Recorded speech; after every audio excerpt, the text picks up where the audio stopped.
అమ్మ నమస్తే. నమస్తే అమ్మా. అమ్మ ఇంటి ముందు ముగ్గు వేసుకుంటాం కదా! తప్పనిసరిగా.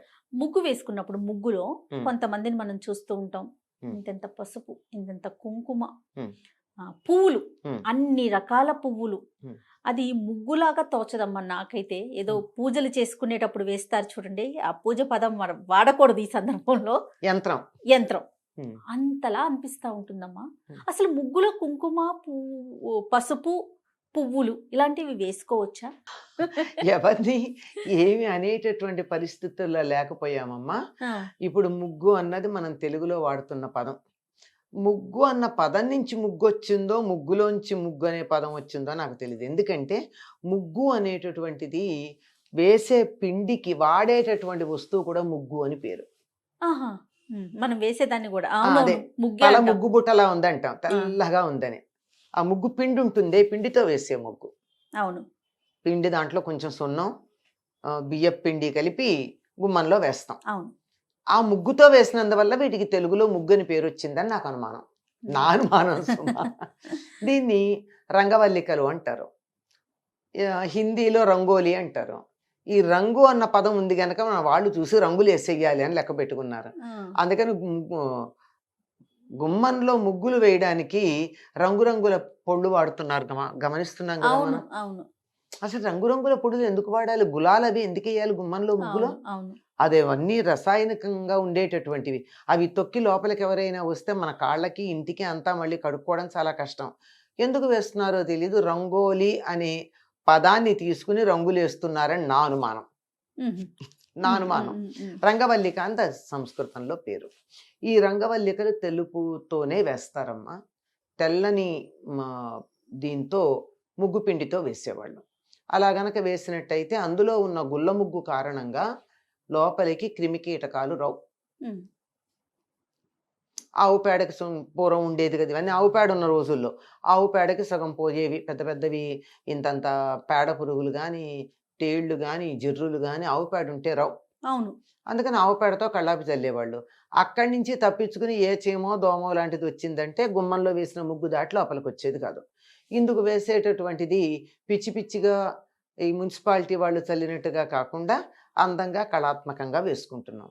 ఇలా ఒక ప్రయోజనాన్ని ఆశించి వేసినటువంటి దీంట్లో పసుపు, కుంకాలు చల్లడం దేనికి? అది అనునిత్యం. అది నిత్యం. పైగా అదేంటంటే ఆ రంగవల్లికల మోజులో ఇక్కడ పసుపు, కుంకాలు చల్లుతున్నారన్నమాట. ఆహా! ఆ! మరి దాన్ని తొక్కచ్చా పసుపుని, కుంకాన్ని, పూలని? తొక్కొద్దు కదా! తొక్కకూడదు గదా! అవును కదా! ఆ! తొక్కకూడదు గదా! మరి గుమ్మం ముందేసుకుంటే ఎక్కడ తొక్కకుండా నడుస్తాం? ఎట్లా వస్తారు? అది ఆలోచిస్తే చెయ్యరా పని. ఆలోచించకుండా చేసేటటువంటి పొరపాట్లు ఇవే అని నేననుకుంటా. హ్మ్. ఎవరైతే గుమ్మాల్లో పసుపు, కుంకాలేస్తున్నారో ఒక్కసారి ఆలోచించండి. పసుపుని, కుంకాన్ని తొక్కచ్చా? హ్మ్. తొక్కకూడని ప్రదేశాల్లో పసుపు వేస్తాం మనం. అవును. ఎందుకంటే గుమ్మానికి పసుపు రాస్తే గుమ్మం మీద కాలు పెట్టరు అని చెప్పి పసుపు రాసి పెడుతున్నాం. కరెక్ట్ అమ్మా. పసుపు పెట్టేటప్పటికి ఏమైంది? పసుపు లక్ష్మీదేవి. అవును. మరి లక్ష్మీదేవిని తొక్కుతారా? గుమ్మాన్ని మనం జాగ్రత్తగా దాటుతాం. దాటి పెడతాం. హ్మ్. ఎందుకు? ఒకవేళ ఎవరైనా దా గుమ్మాన్ని తన్నుతారేమో అని అనుమానంతో పసుపు రాచేస్తాం. అవును. అవును. గుమ్మము లక్ష్మే, పసుపు లక్ష్మే. మరి అట్లాంటి పసుపు తొక్కకూడదని దానికి రాస్తూ ఉంటే, గుమ్మంలో ముగ్గులో పసుపేస్తే తొక్కకుండా ఎట్లా కుదురుతుంది? ఖచ్చితంగా. ఇప్పుడు పోనీ మనం జాగ్రత్తగా ఉంటాం. హ్మ్. పిల్లలు, మిగతా ఇంట్లో ఉండే మగవారు వాళ్ళు ఎంతవరకని జాగ్రత్తగా ఉంటారు కదమ్మా! ఎవ్వరైనా ఎంత జాగ్రత్తగా ఉంటారమ్మా. ఆ! ఎవరికైనా ఎక్కడ కుదురుతుంది? మనకే హడావిడిగా చంటి పిల్లాడు ప ప పడిపోతున్నాడనుకోండి. పరుగు పెడతాం. పరిగెట్టి ఆ పిల్లాడిని తీస్తామా? పసుపు తొక్కకుండా వెళ్ళాలని చూస్తామా? హ్మ్. పోనీ వాళ్ళ పసుపు తొక్కలేదు ఇవాళ్ళంతా. రేపు పొద్దున తుడిచేటప్పుడు చీపురుతో తుడుస్తున్నామా లేదా? అంతేగా. మనం ఇంట్లో పసుపో, కుంకుమో కింద కాస్త ఒలికినట్టయితే ఏం చేస్తాం? హ్మ్. చాలా భయపడుతూ చేత్తో తుడిచి, ఆ! పొరపాటున కూడా చీపురు పెట్టం గదా! అవును. ఇంకా ఎక్కడన్నా ఉందేమని బట్టతో తుడిచి, నీళ్ళేసి చేత్తో కడిగి, ఆ తర్వాత చీపురు పెట్టి కడుగుతాం. అవును. ఇంత జాగ్రత్తగా పసుపు, కుంకాలను మనం గౌరవించేటటువంటి వాళ్ళం, తొక్కే చోట వేసి, రేపొద్దున చీపురుతో తుడిచేస్తున్నామంటే, మనం ఏం ఆలోచిస్తున్నాము? వెర్రి తలలు వేస్తోందా పిచ్చి అవునమ్మా. అని అనిపిస్తుంది. ఇక పూల అది విషయానికొస్తేనమ్మా, గూడా అంతే. పూలు తొక్కకూడదు గదా! అసలు ఏ రకమైన పువ్వులు మనం ముగ్గులో తొక్కకూడదమ్మా. పెట్టకూడదు. ఆ! పెట్ తొక్కకూడదు, తొక్కకూ ముగ్గులో పెట్టకూడదు. తొక్కకూడదు గనక కింద పెట్టకూడదు. పెట్టము. మనకి తల్లో పెట్టుకున్న పూలైనా ఎప్పుడైనా కింద పడేయగా చూసారా మీరు లేదు. పెద్దవాళ్ళు? తల్లో పూలు పెట్టుకుంటే ఏం చేస్తారమ్మా, ఆ దండ తీసుకెళ్లి మొక్కల్లో పడేస్తారు. అవును. కొన్నాళ్ళకి అవి పాతబడ్డాక చెత్తగా కావాలంటే అప్పుడు తొడవచ్చు, వెంటనే అయితే తొక్కం కదా.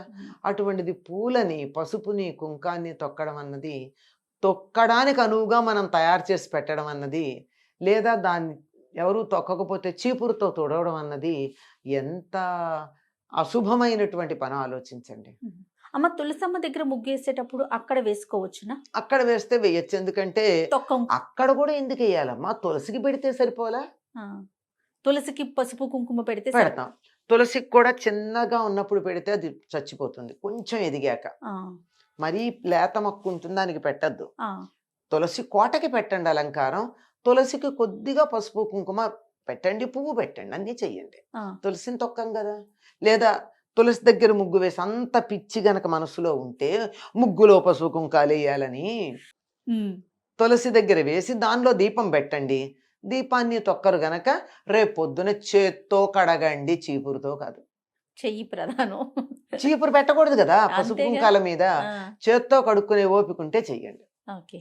అదర్వైజ్ అసలు హ్మ్? Strictly no. హ్మ్. అంతే కదమ్మా? అమ్మా otherwise strictly no. No. Okay. గుమ్మానికి ఎలాంటి అలంకరణ చేసుకోవచ్చు అమ్మా? గుమ్మానికి పసుపు రాస్తాం కదమ్మా. ఈ రోజుల్లో నిత్యం పసుపు రాచే ఓపిక లేదు.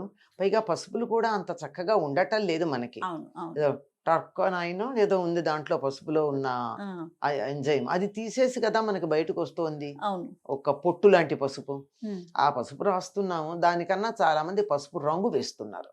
పసుపుకి ఘాటు వల్ల ఒక శక్తి ఉన్నా, పసుపు రంగుకి కూడా ఒక రిపెల్లింగ్ శక్తి ఒకటి ఉంది. ఉమ్, నెగిటివిటీని రిపెల్ చేసే శక్తి ఉంది పసుపు ఓకే. రంగుకి. ఓకే. అందువల్ల గుమ్మానికి పసుపు రంగు రాచి అలంకారంగా ఎర్రని కుంకుమ బొట్లు పెట్టచ్చు. ఉమ్, మనకి పండగలకు చాలా మందికి ఉంది, ఇప్పటికీ కొంతమంది చాదస్తంగా చూస్తున్నాను నేను. శుక్రవారం అంటే ముందు గుమ్మానికి కడిగేసి పసుపు రాచేసి బొట్లు బొట్లు పెడతారు. పెట్టేస్తారు. ఉమ్, పెట్టచ్చు ఓపిక ఓకే. ఉంటే. ఓకే. కానీ అది నిత్యం ఉండేటట్టుగా లేదు గనక పసుపు రంగు రాచుకుని దాని మీద వేయటమే. తర్వాత గుమ్మానికి పూలతో అలంకరణ, పూల దండ కడతాం, పైన. పైన బంతి పూలతో, లేకపోతే మామిడి తోరణాలు కడతాం. కడతాం. ఇవి ఎన్ని రోజులు ఉంచుకోవచ్చు? ఎండిపోయేదాకానమ్మా. అంతే. ఎండిపోయిన వెంటనే తీసివేయాలి. సుమారుగా మామిడి ఆకులకైతే ఎన్ని రోజులు ఉంది, సుమారుగా 7-8 రోజుల దాకా ఉహుం. మామిడి ఆకుల నుండి ఆక్సిజన్ ఆక్సిజన్ వస్తూ రిలీజ్ ఉంటుంది. అవుతుందా? అందువల్ల అది బాగా ఎండిపోయేదాకా వాటిని పెట్టచ్చు. ఉమ్, నెగటివిటీని కూడా మామిడి ఆకులు బాగా గ్రహిస్తాయి. అందువల్ల 10 మంది ఇంటికి వచ్చేటప్పుడు మామిడి ఆకులు ఎందుకు కడతామంటే కార్బన్ డైఆక్సైడ్ గ్రహించేసి ప్రాణవాయువుని మనకు అందిస్తూ ఉంటుంది కనుక మామిడి ఆకులు తోరణాలు కట్టుకుంటూ ఉంటాం. ఆ, ఈ బంతిపూలు కట్టడం వల్ల ఏంటంటే, బంతిపూలకి మంచి బంతిపూలమ్మ, ఇప్పుడు హైబ్రిడ్ వాటిలో నాకు అంత శక్తి కనపట్టల్లా. ఉమ్. పాతకాల బంతిపూలు ఉండేవే, అవి ఉంటే దోమలు రావు. దోమలు రావా? అందుకని గుమ్మానికి కడతాం. ఓ, ఓకే. కానీ ఇప్పుడు బంతిపూలకు వస్తున్నాయి అవును. అంటే దోమలు దోమలతో resist- పాటు పువ్వుల్లో పురుగులు కూడా చూస్తున్నామమ్మా, ఆ, పెద్ద ఆ. పెద్ద పురుగులు కనిపిస్తా ఉన్నాయి. అవి ఒక్కసారి దులిపితే పోతాయిలేండి, అవి ఇంతంత పురుగులు ఉంటాయి కనుక. అవునవును. ఆమ్, ఇవి మరి దోమలు రెసిస్టెంట్ అయ్యాయో, అవి హైబ్రిడ్ అవ్వడం వల్ల బంతిపూలకు ఆ శక్తి లేదో తెలియదు. కానీ ఉమ్, సరిగ్గా బంతిపూలు ఎప్పుడు వచ్చేవమ్మా, ఇప్పుడు 365 రోజులు వస్తున్నాయి ఎప్పుడైనా కానీ కనిపిస్తున్నాయి. అవును. హైబ్రిడ్వి. ఇవి కాకుండా వచ్చేవి ఎప్పుడు, సరిగ్గా మనకి సంక్రాంతికి ముందు, అంతే. దసరాలు వెళ్ళాక వస్తాయి. ఆ సమయానికి పొలాల్లో పంటలు కోస్తారు. ఉమ్, పొలాల్లో ఉన్న దోమలన్నీ, వరి పొలాల్లో ఉన్న దోమలన్నీ ఇంటికి గ్రామాల్లోకి వస్తాయి. ఆ, గుమ్మానికి బంతిపూల తోరణాలు కట్టుకుండా అయిపోయింది. అంతే. ఎలా చూడండి, ఒకదానికి ఒకటి. ప్రకృతి ఎంత బాగా మనకి సర్దుబాట్లు చేస్తుందో. రైట్ అమ్మా, చాలా సంతోషం. నమస్తే. నమస్తే అమ్మా. సుమన్ టీవీలో మీ పర్సనల్ అండ్ బిజినెస్ ప్రమోషన్స్ కోసం కింది నెంబర్కి కాంటాక్ట్ చేయండి.